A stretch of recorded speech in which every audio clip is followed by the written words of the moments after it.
Hey everybody, wanted to tell you about the newest perk we have on the Magic Hop page. These beautiful sketch cards from Passion for Drawing. They're penciled and inked and colored with Copic markers. There's only 3 left. The Bone Daddy-O sketch card sold out. You could add them to any purchase at checkout. If you haven't backed already, I would suggest getting the featured perk, which comes with the 92-page graphic novel, the Ashcan, and the sketch card. And then if you're already a backer, you could just buy a sketch card by themselves. So don't miss out and grab them up before they sell.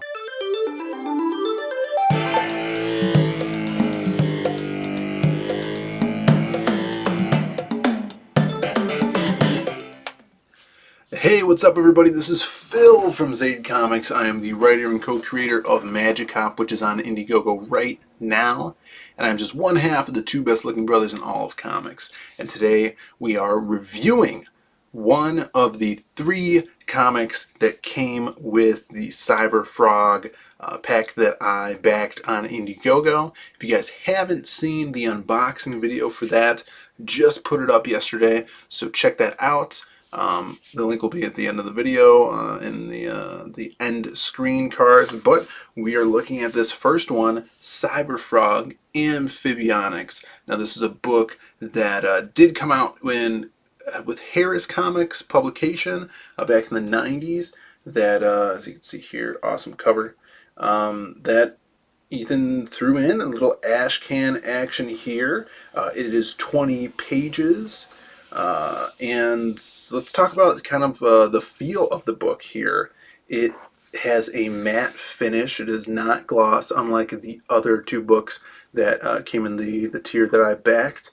And I believe, yeah, this is all recolored by Kyle Ritter, the amazing Kyle Ritter. Hope you're doing well, buddy. I know you've been in the hospital and now you're back home, so rest up and get better. So let's take a look in here. I just read the whole thing, and yeah, let's see what's inside. So here is that beautiful cover by Ethan and Kyle. And like I said, this is something that did come out with Harris Comics, although, you know, Ethan owns it, so he's putting it back out. And this gives you a little glimpse into what the 90s CyberFrog comics used to be. And I really dig it. I love this unmatted stock and the paperweight that was used for this. Kyle's colors are beautiful, as you could see. And you get that 90s humor. You get to see how Ethan used to write when he was younger. And the art style is different because, you know, he's a different, you know, artist. He's matured. He has honed his skills over the past 20 plus years. But I dig it. I dig the art style. I dig how cartoony all the characters look. How cartoony CyberFrog is. On the first page here, we have CyberFrog, sorry, the second page. CyberFrog's breaking the fourth wall, as many 90s comic characters did. There's tons of references in this Ashcan. He talks about Howard Stern. He references the Teenage Mutant Ninja Turtles. It's Friends. No, sorry, not Friends, Seinfeld. So you have the 90s pop culture references. This book is lots of fun, and it is, like I said, a great glimpse of what CyberFrog was in the 90s. Lots of bloody violence, and I really enjoy it. Like I said, the paper stock, the unmatted finish makes it feel like an Ashcan, like something you would see at a convention that you know, a creator put together, and it was selling. But this is 20 pages. This could be a full issue. And I think what Ethan's doing for his next campaigns is when he's putting out these Ashcans, they're going to be full size. He's not going to go with these mega sized or Ashcan sized comics issues. We see Salamandroid here, and he looks, let's see if you could get a good glimpse at him. This is more exaggerated, cartoony feel to him. His body is crazy proportioned, and the scene with him is so fun. As we see,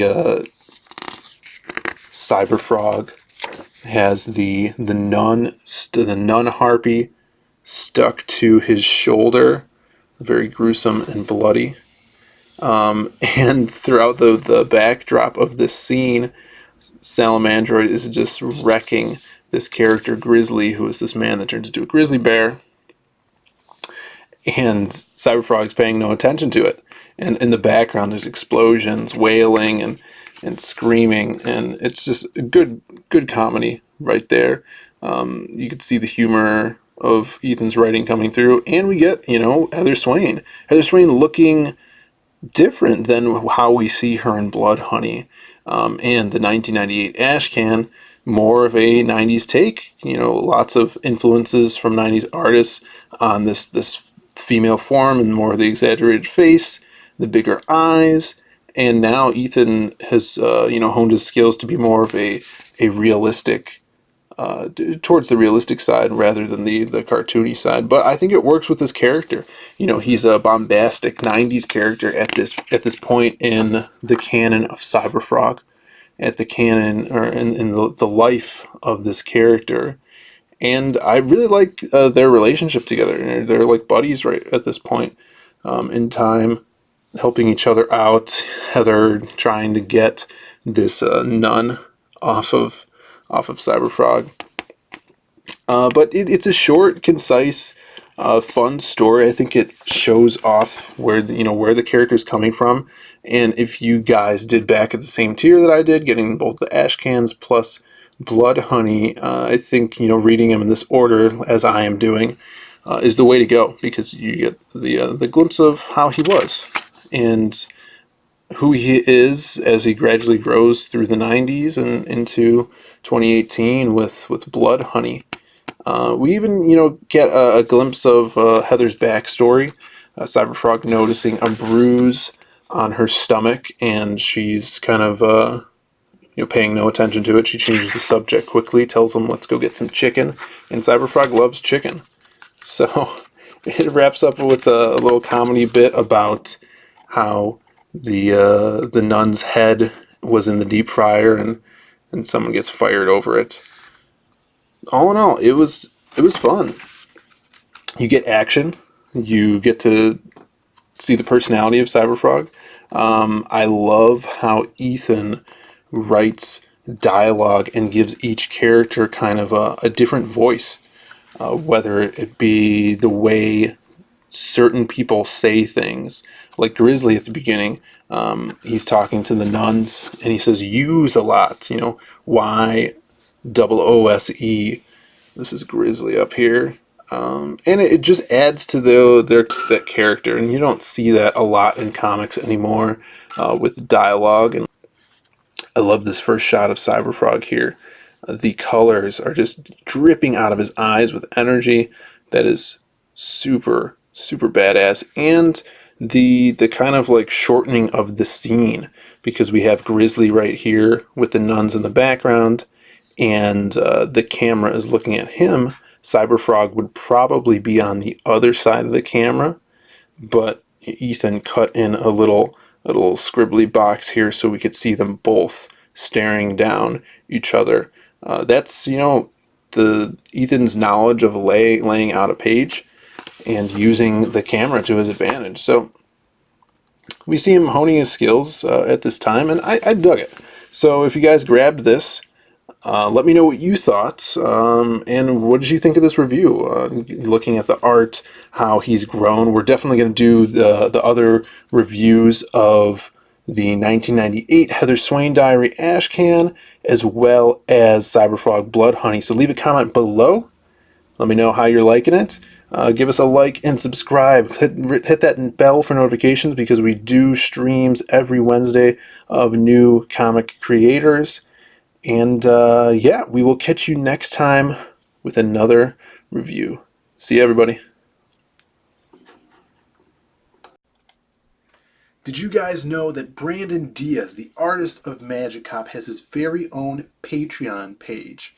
You guys can head on over there and pledge for either $5 or $8 a month, and you get these beautiful digitally painted pictures by Brandon. He does one a week for all of his members. So head on over there, check it out.